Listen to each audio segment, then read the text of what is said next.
Hey, so I'm Philip Pilkington, and I did sort of an interesting photo shoot recently, which might have a retouching that you might like and might be able to learn from. So I just wanted to show you my video, my retouch. It's quite long, so there's some bits where you may want to skip ahead. But if you do watch right to the end, there is a bit of bonus content at the end. So yeah, let's just get right into it. So yeah, to start this video, we're just going to group all the images that we've got for the image stack. So we just go and find our images, and the process here for the image stack, we'll I do address how to do that in more detail in another video, which I'll link at the top. But yeah, so I'm just going to go through it all quite quick now. Yeah, if you do make a mistake, it can look a bit messy. If you grab images for the image stack that aren't part of the image stack, it does tend to mess it up quite badly. You will notice it. Yeah, so once you flatten the image, then we can go in for a closer look, just to see what I'm looking at, what work needs to happen for this. So yeah, I'm saving the image stack. I'm going to call it, final, because that's going to be the image that I'm working on from now on. So I'm just cropping the edges, because when you do an image stack, it does tend to do this. It leaves a little border around the edges, which needs to be cropped away. So this is yeah, I'm just cleaning the image now, but this is not the final. This is it's just for my own sort of eyes when I'm working on an image, so you're not looking at a sort of semi-messy image.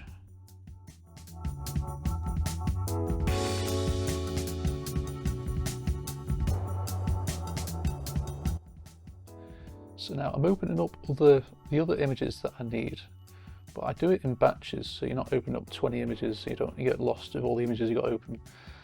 So I've got this little crystal ball. So I'm just grabbing the bits that I need from these. Hypothetically, you could just grab the whole image and just dump it onto your layer. But what I'm trying to do is just grab the bits that I need to help me visualize the build up of the image, because just to give you also an idea of what it was that I was thinking when I did this shot. I was kind of thinking I wanted it to look messy, but messy in terms of the light. So I want little dots of light in quite a lot of places, and in theory you could just do this one technique, this one lighting crystal ball could provide me with a very nice image. But I've got other, you'll see later on, I've got other layers with other types of light from other prisms. So I wanted a variety of light, and yeah, I'm just going for a sort of a messy look, but we'll see how it all turns out.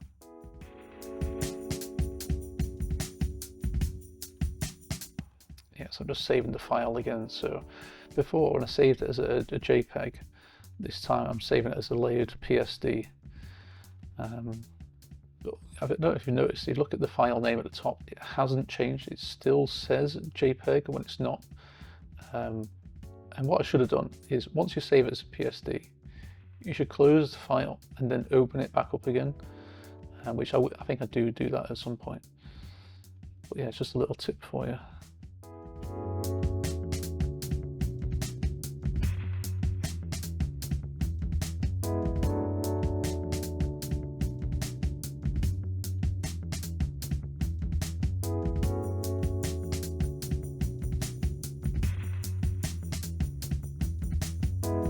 So now I'm grouping the other prism images that I've created for a different type of lighting effect. Because you don't want the prism itself, you just want the reflected light that it creates. So yeah, this is the part of the video where it's going to be quite samey. It's going to be me grabbing little bits of light, but I think it's good to watch because it is quite interesting, the sort of lighting effects that you get off these prisms.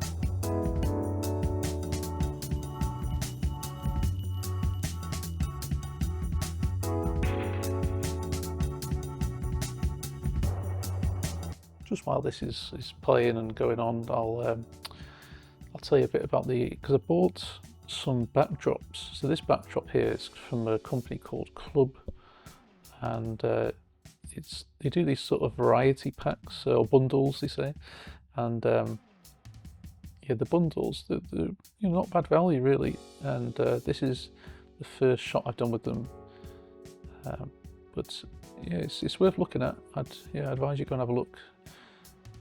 I got the smaller size one because I am a still life photographer. I don't need these huge backdrops, and then there is a problem of trying to store them as well. They roll up. This is how they deliver to you in a tube. You could store them rolled up, but I wanted to store them flat, because when you actually want to use them, you don't want the edges curling up, and then trying to have space for these backdrops to store them flat is a bit tricky there. Yes, these images that I'm opening up, this is again a different shape prism, so it's going to give a different shape to the lights, the reflected light anyway.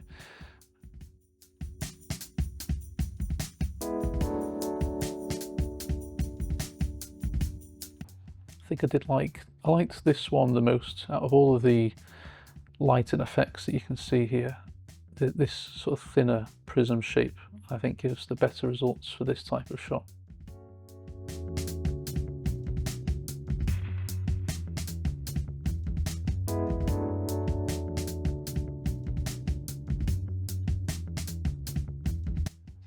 So if you can see that there's bits of light that I'm not selecting, that's because it's too much dark area around it, which is the prism is casting its own shadow. So I won't select the light that's right next to a shadow. I'm just selecting the other lighting areas, and it's because it won't look good if you have to cut away too much of the area because it's dark around it. If you include any of the dark area, it's going to look fake. So yeah, you need to be careful what bits you choose to include and what bits you choose to exclude. But if you look at the shadow, because these are sort of safety glasses, I like the light as it goes into the shadow area, because it really does, the colours show up more. The colours don't show up as well as they could do, because I've got such an intense light on the subject. But if you wanted to do this technique in a darker setting, maybe a darker background, I think it would work a lot better.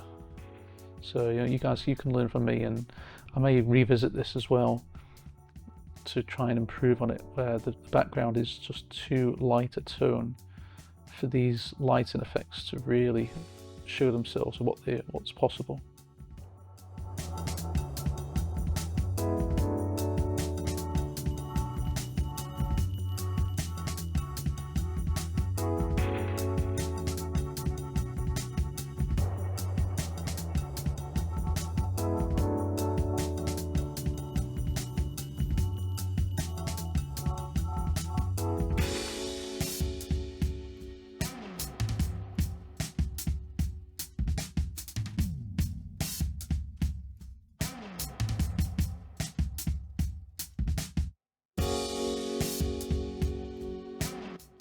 And I know I wanted as many different colours as possible, but I really do like the white light that comes out of this.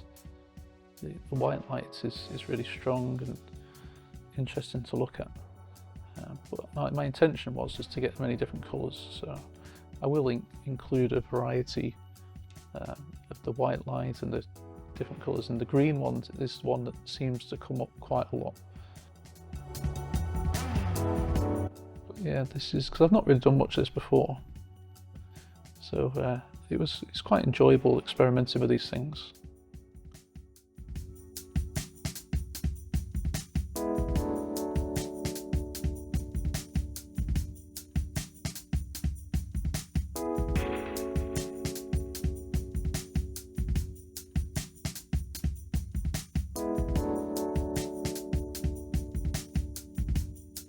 So you can see how messy it is starting to look now. I will have to prioritize some of these layers, which is a process I go through later.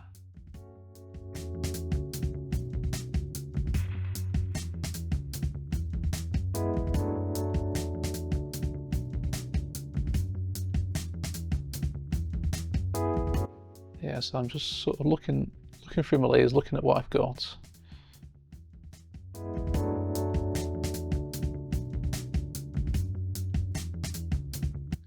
So when I switch the layer on and off, what I'm doing, because you can't see everything I'm doing, I'm actually nudging the layer just to make sure it lines up, because when you first just drop it on, it wasn't perfectly aligned. So as you can, I'm just moving these layers into place to match the focus stack.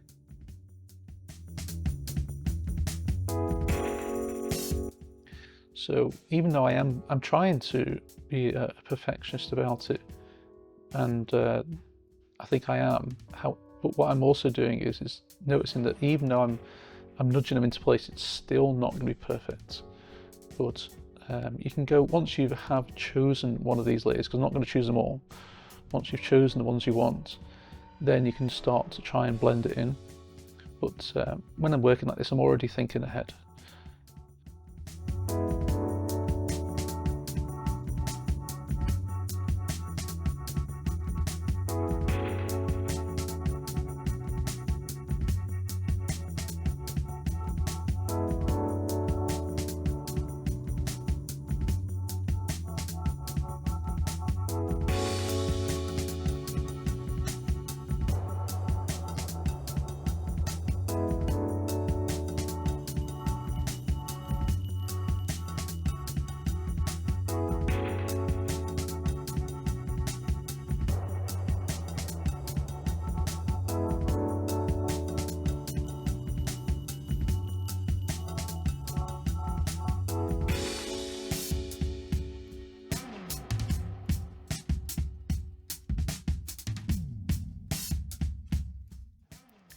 So I've nudged them all into place now. So I'm now just looking at the individual layers just to see which ones I like the most.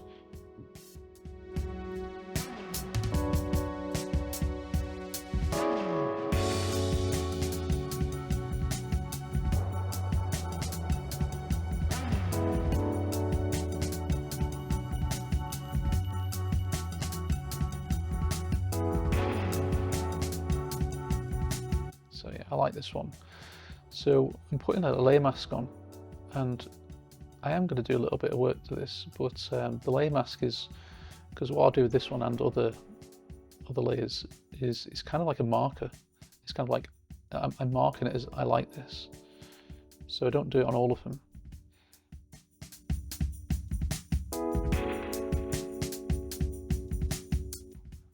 But yeah, on each layer there will be some blending in needed.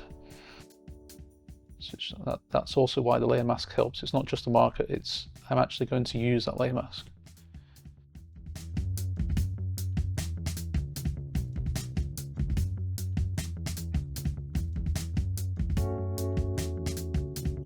So you can see there the exposure looks like it's different, even though everything's done all at the same setting.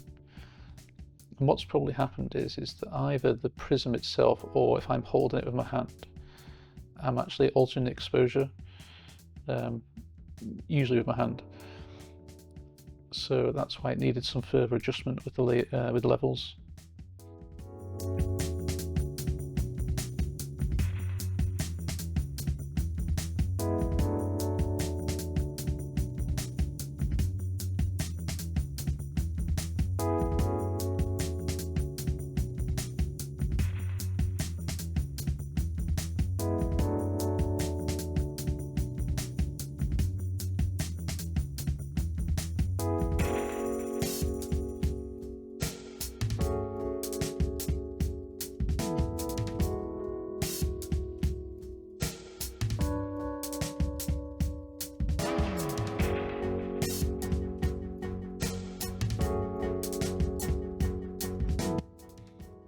So I've done my first round of favourite layers. I'm just turning them on now, all of them, because I didn't know what it was going to look like. And also I'm noticing that some of these layers are overlapping, and then I've got to think which ones do I actually want more.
So because I've got a lot of layers going on, for me now to try and see about further changes, if I want to look at what's happening, I have to drag it up.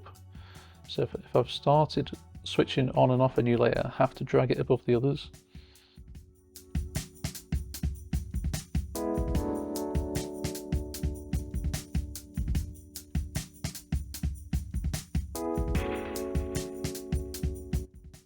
So you can see this graduation tool that I'm using in the layer mask.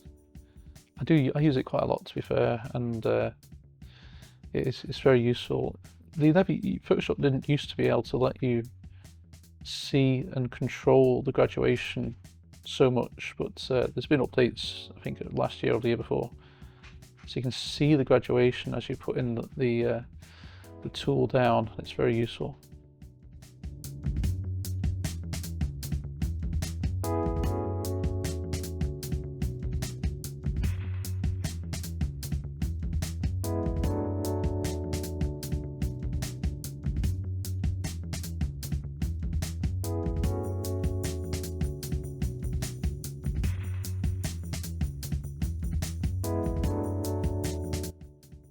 So I've seen this, I can use this here.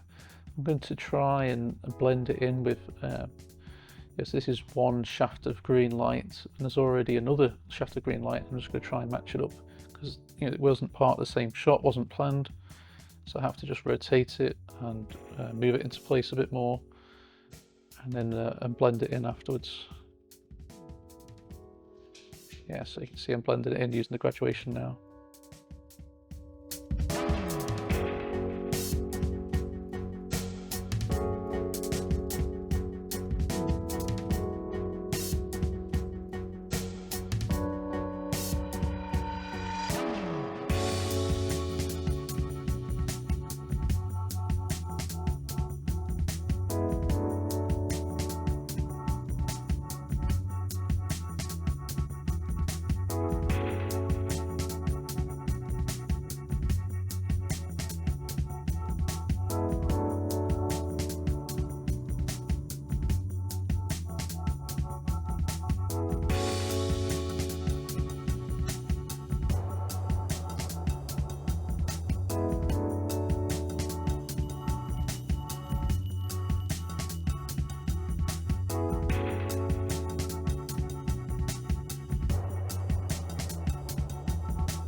So I've introduced this sort of red shaft of light, but it's covering another bit that I actually liked from a previous shot. I like the reflection in the glasses that's of the white light. So I had to just get rid of a little bit of the red layer to reveal that white reflection.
So it does take a bit of time to blend all this in. And I mean, this video is speeded up as well by about 50%. So it did take me, longer than what you're seeing here. But I'm just trying to make sure that that layer doesn't cover another layer that I actually wanted.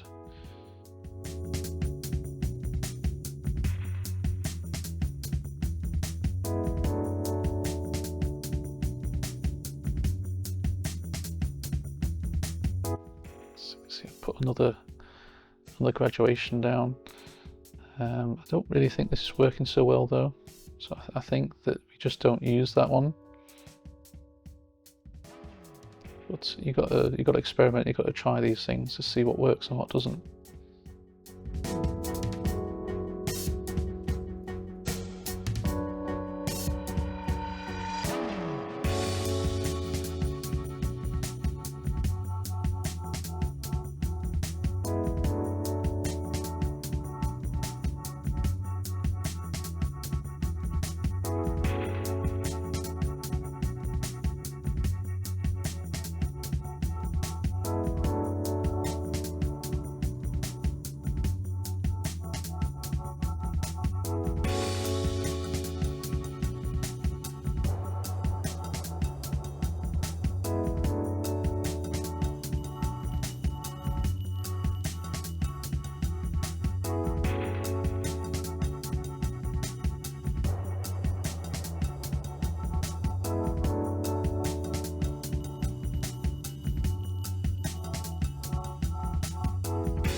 See this shape here, I like the shape of light that I'm trying to introduce, but it's very eye-catching.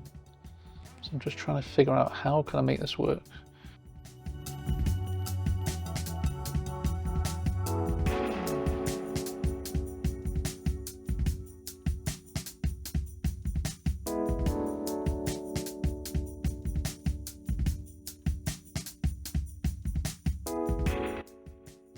So I've just made a folder, putting all the layers that I've used into it for now, because there's so many layers going on, it's best to try and do a bit of tidying up.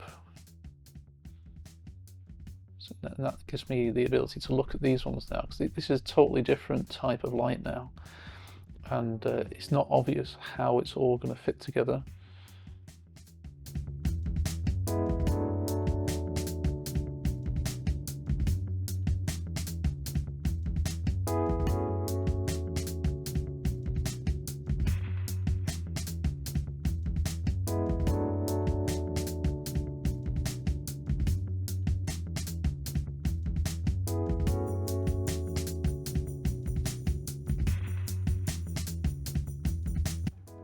So you can see these ones here, the exposure issue is showing itself a bit, but the graduation is helping it to blend all together. So just merge those two layers together. That is the disco lighting on a layer now.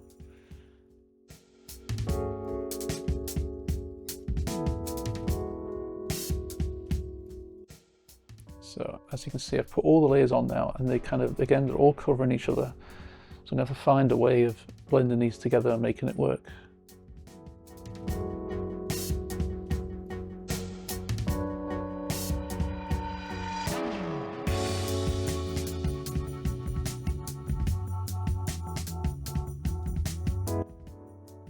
So I'm experimenting now with the blending options.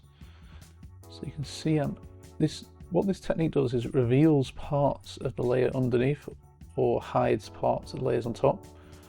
And I'm experimenting and I keep trying. It's just different things you can try, these little sliders. but it's not really working very well. So I actually don't use this method, but it's like, so you've got to try, you've got to find out what is going to work and what isn't. So using this blending option doesn't work for me anyway, for this image.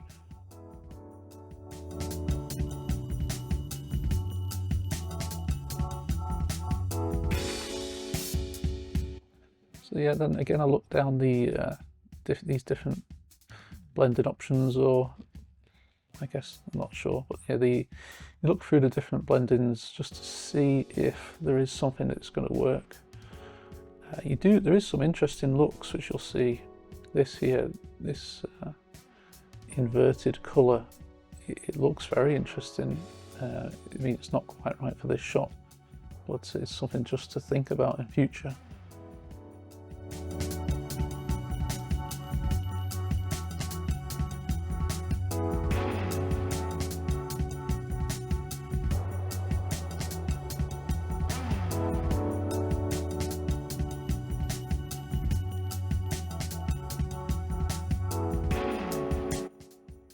So what I decided to do is just to cut out bits where it's just most obvious this effect is taking place, and then paste it on top, and then blend it in.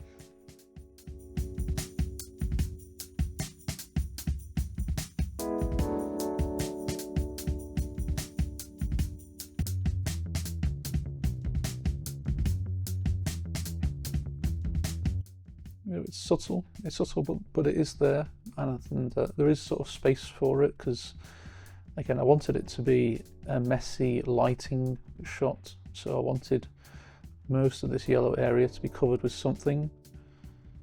So these little disco balls sort of lighting effect is helping to cover where previously where there's gaps, where there's not so much prism shaft light.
Yeah, so just making another folder to try and tidy up the layers again.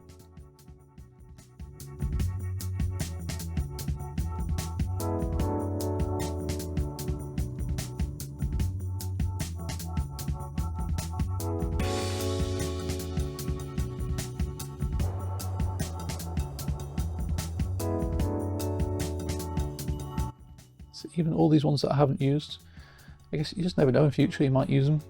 So I've just kept them, just put them in a random folder.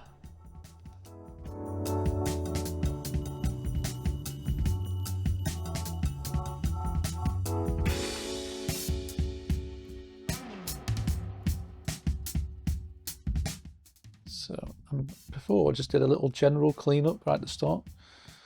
This is detailed clean now. Or at least the start of the detail clean. So it's just a spot removal tool, and yeah, if you see any little dots, you just click on it to get rid.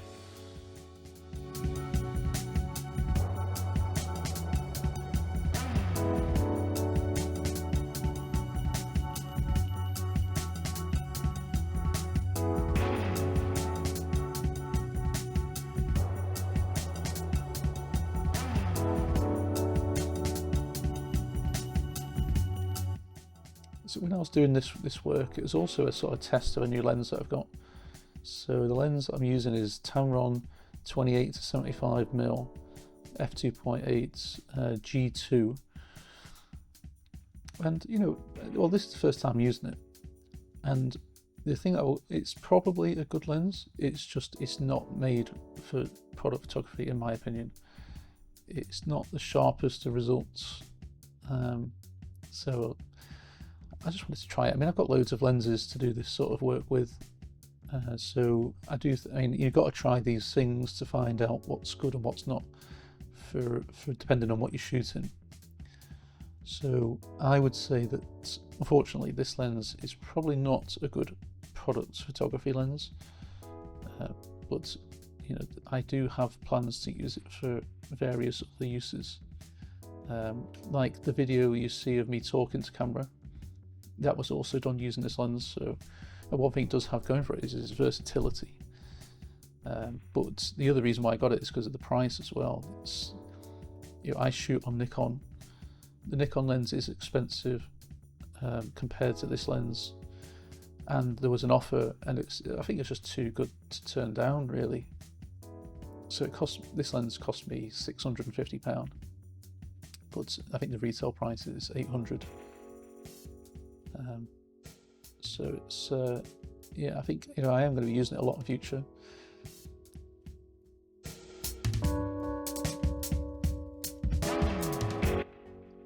So you can see I'm just getting rid of these little numbers on the side of these spectacles, and the numbers, they don't mean anything to me or anyone seeing this image.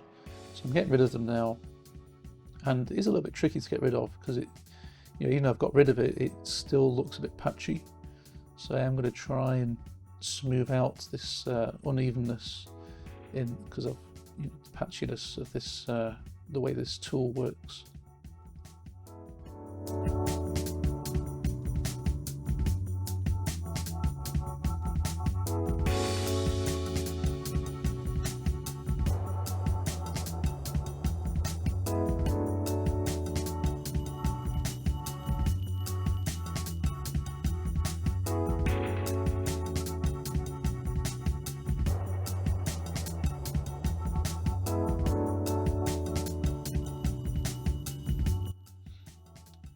So I'm doing a cutout now, and that's because this shot that I'm actually cutting out is the focus stack. So this is the highest quality shot that I have from this angle, and when I do all the images that I did with the light and prism effects, they were not focus stacked, so they're not as good quality. So I'm going to cut this out, and then I'm going to see how it looks once it's cut out with all of the lighting effects on it. And then what we can do is essentially pick and choose what areas you want to keep and what areas you want to reveal of the lighting, in order to get the best quality. And in photography, everything's about a compromise. You want the best quality, and you want the best lighting, and you want the best way to work. Because each one of those lighting effects, I could have done a focus stack on every single one. You saw how many options there were. I had about 30 different images, but the image stack was 5 shots, so it'd be 30 times 5 if I wanted the quality to remain. And I didn't know which ones I was going to use, so I believe what I did was the best option, because it's all about compromise. So the compromise is that each individual shot is not focus stacked. Only this one of the plain product shots is focus stacked. So this is where all the quality is. And then what I do is reveal bits of the lighting over this shot, but only if it looks okay. If the quality's gone, I would have the original image showing, and you would lose a little bit of the color that the prism would be shining onto the product. But I think it would be fine, as it wouldn't look too bad if you essentially lost a little bit of color on the product itself, because the color is still going to be on the background and it's still going to be in the shadow area.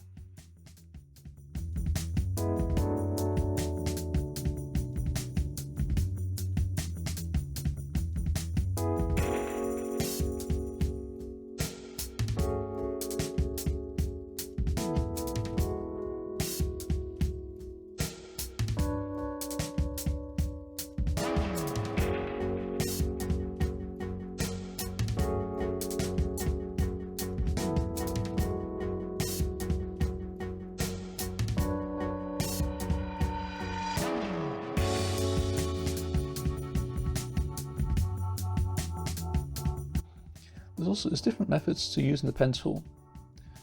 I mean, you've already been watching me now, but I put many dots all around the product first, and then I go and bend all the arms later. I think it works for me, and other people who I've talked to who don't work this way seem to think that this way is the best way, even though it's not the way they work. I'm not sure which is best. I just know this one works best for me, and I think potentially it's quicker, but I still don't really know. It's just the way I've become familiar with doing the cutouts.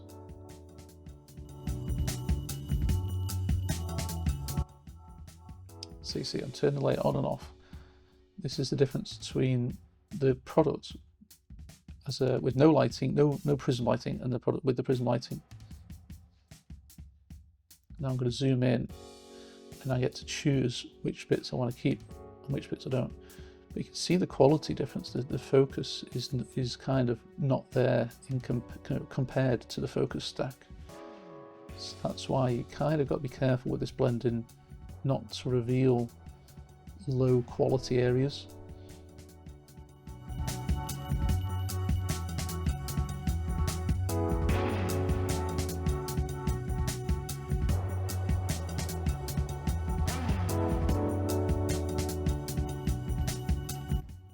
See, there's a bit of colour there, and I want that colour, and this reflection, I want it.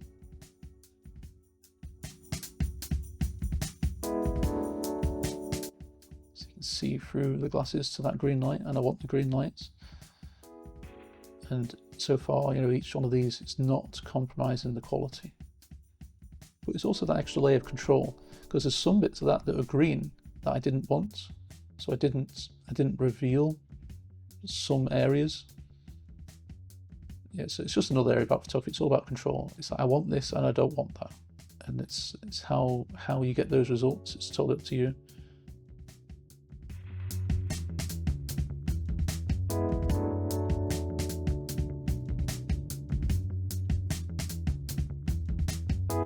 So yeah, the top of the product is going a bit orangey red, and I want to see some of it, so I reveal it. But in a second you'll see I go back and cover it up a little bit more, because it's very strong and maybe almost too strong, so I actually want to hold back a little bit.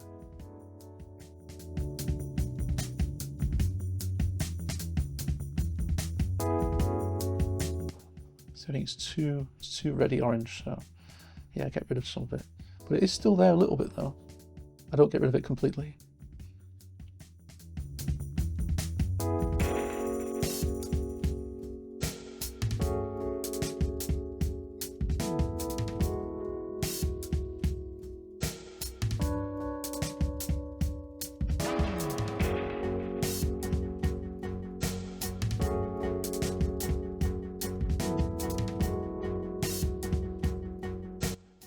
So what I've done is I've just saved it, and I've squashed all those layers together and made a new layer. So I only know the shortcut really. I think it's like Shift, Control, Alt, and E, and that's on a PC. It creates a new layer of all those layers that you've just worked on, and it combines them all. So yeah, I'm just adding a little bit of contrast here really, but I'll do it through levels so you can actually see the detail. Levels is a graph of the detail of the image, so you don't want to lose too much detail.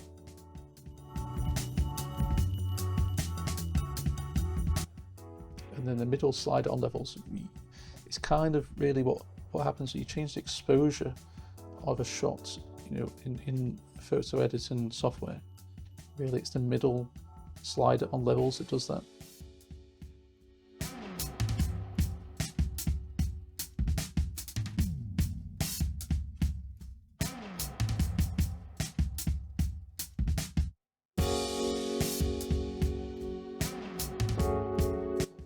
So yeah, now I'm going in for another clean. This will be the final clean now.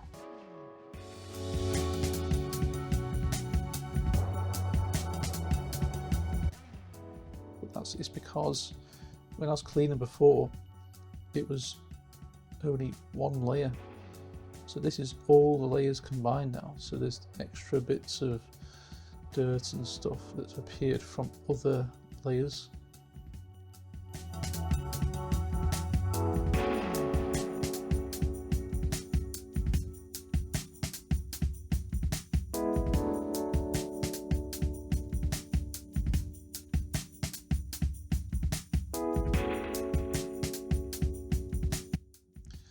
So my camera does need a sensor clean really.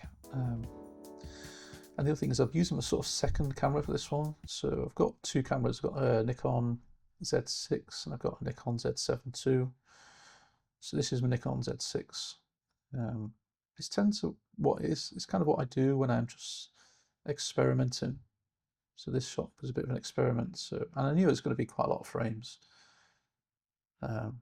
And it might be one reason why it's not as sharp, but you would still expect to see the quality, as in I can see the quality issue is with the lens rather than the sensor, because really the sensor's not that bad.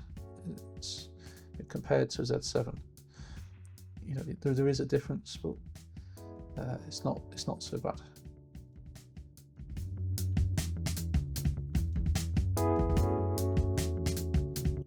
So what I'm doing now is I'm putting a bit of a vignette just in two corners, because there is a vignette already in the other corners. So you don't want to put a vignette over the whole thing. I just want it in the corners that you can see that I'm selecting there. So just yeah, soften that edge quite a lot.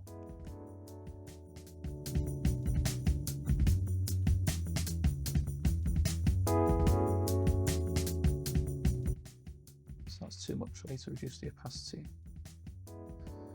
But, you know, a lot of this stuff, it's about subtlety. It's not about going overboard. I just want a slight vignette, but again, only because it already exists, not because I actually, you know, vignettes help sometimes. They help to draw the viewer's attention to exactly where you want it to be. You know, if you want the viewer's attention to be in the middle, then yeah, you put a vignette around the outside edges. But yeah, the only reason why I'm really doing it is because the vignette is already there. I'm just enhancing it.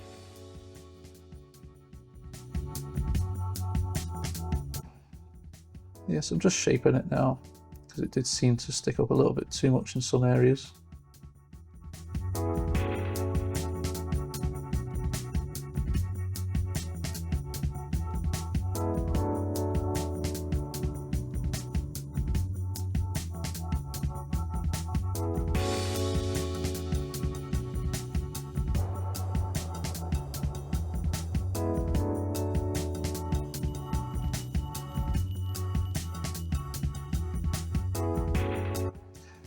Yeah, I'm just playing around because I knew I wanted it to be messy, and I'm now looking at it, it's like, oh, it's really messy, isn't it? So I'm actually trying to play with the opacity just to see what it looks like if it's more subtle.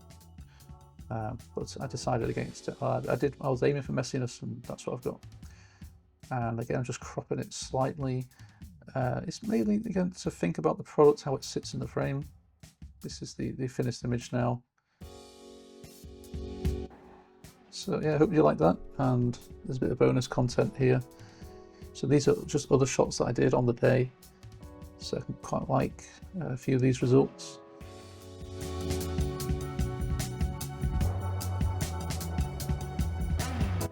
So there's just a few different angles, and this is the setup that I used to get it. So this is like one of the first shots that I did in my new shooting space, which is my sort of converted garage. So you've seen what I've done in terms of retouching with this image, and I hope there's some bits that you can take away from this. At least it shows you the retouch start to finish on how I work and what's possible. But yeah, if you like that, just leave a comment, like, subscribe, and maybe check out my other social media platforms and my website. But yeah, thanks for watching.